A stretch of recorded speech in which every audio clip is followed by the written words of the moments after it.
Hey guys, this is the video I wanted to show you. This is the mangled state of my XK A600. You can see the propeller there is bent. I drove it into a seesaw. And the nose is all cracked up, totally broken off. You can see this. It's all busted there. And I also lost the connecting piece for my strut on the wing here. It broke off and I don't know where that went, fortunately. And this is all broken. I had to fix this with all hot glue. This whole nose piece is broken. So just not really hard crashes, any of them, I don't think.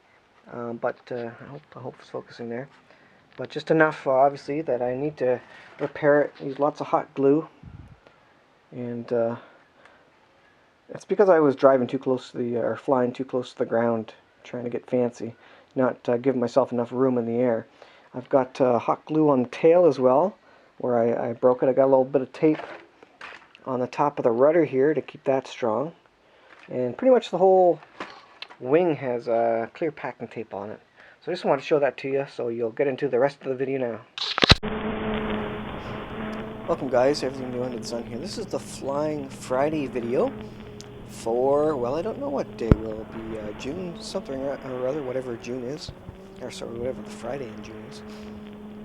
Now what I've got here is the XK A600, and I've got my Cyma FPV kit camera on it with the onboard memory card recording the video.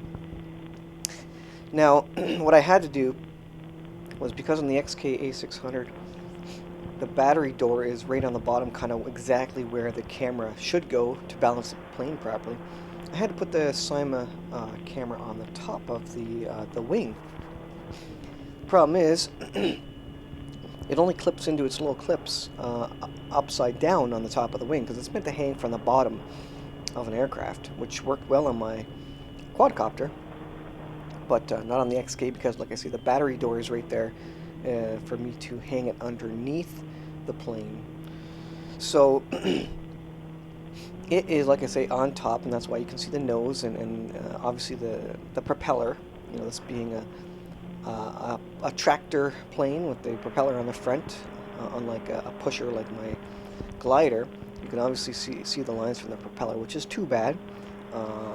Maybe I'll get a larger pusher plane next time, you know, for more FPV stuff. But it works well. I mean, you can see through the propeller anyways. Now, I was keeping it in quite a tight area. I'm still not sure of the range, and I was just getting used to it with the camera. It's actually it was a little unstable with the camera on top, obviously, with that bulk of weight on top of the the airfoil. And the stabilization system was doing all right once you were up there, but obviously it would be much easier if it was hanging from the bottom. It'd be much smoother. And also, I need about 3/4 throttle to keep this thing in the air with the weight of the camera, not to mention the weight of all the glue and sticks that I have holding the airplane together, which I'll probably show you in another video, maybe tacked on the end here, or maybe on the front of the video. I don't know. Maybe I'll have it on the video, but you'll see all the stuff I've glued back together from all the crashes. The Cyma kit works real well. Obviously, because the card's on board, it means you don't see any static if there were static, for example.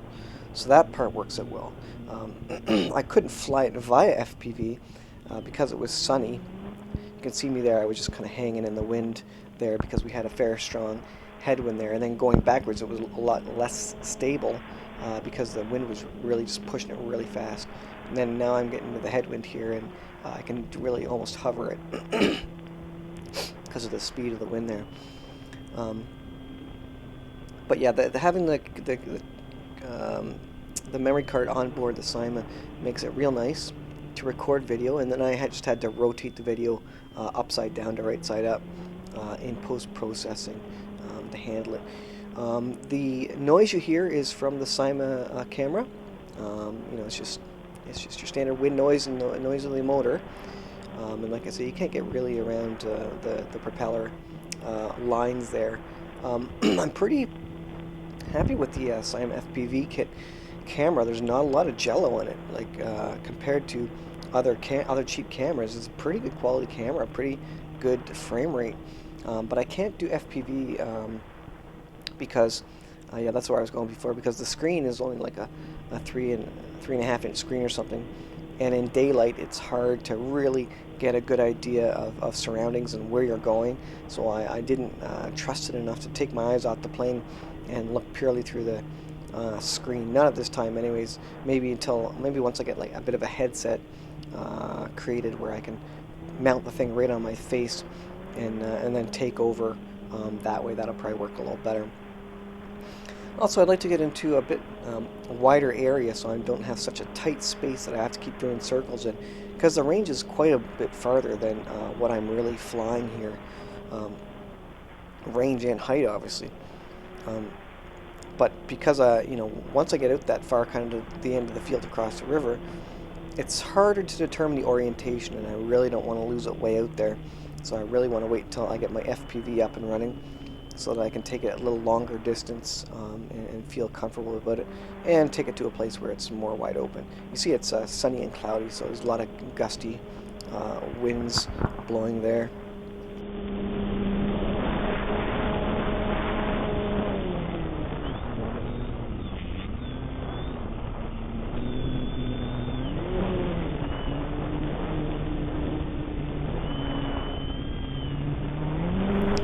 Coming up here is some slow motion video of me passing myself, obviously. And this plane flies really good near the ground. Here it is here. And I can do I can fly really slowly, real close to the ground. It's really neat, because especially when you get a headwind, you can really float it through the air and almost hang in the air.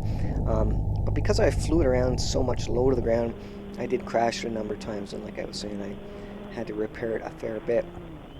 And I'm just taking a break now, actually, as of the time I'm kind of putting this video together. I kind of got frustrated with it. I do need a bigger plane to carry the camera with less power. Like I said, I was using 3/4 throttle, especially in the headwind. Your full throttle just to pull yourself out of the headwind with the extra drag of the camera on it, and it was quite wobbly with the camera on top, as I was mentioning. So I'm giving it a break for a couple of days. I'm going to do something else, and then I'll get back to it. And I do want to get to the trying the FPV and going and actually trying out its range and see how far it will go. But right now you can see I'm just kind of circling around in my backyard, and it's great for backyard flying, especially without the camera. It's the gyro stabilization works really, really well, all things considered. It works really well. But I'd really like to get the view from up there. But as I suggested, I'm going to try and get the headset made so that I can immerse myself in it. So I hope to have an upcoming video where I have more of that actual FPV, flying by FPV and longer range stuff. You see, I'm pretty high up here, and it's actually a lot of fun, really cool stuff to get up that high. So yeah, I hope to have that in the upcoming videos. Thanks for watching, guys. Please give me the thumbs up and comment if you like the video, and please subscribe as well. I'll keep putting out Flying Friday videos as long as I have an aircraft that's not completely broken, and so I'll be trying different things with the plane as I go. So yeah, thanks for watching. Please subscribe, and we will see you guys in the next video.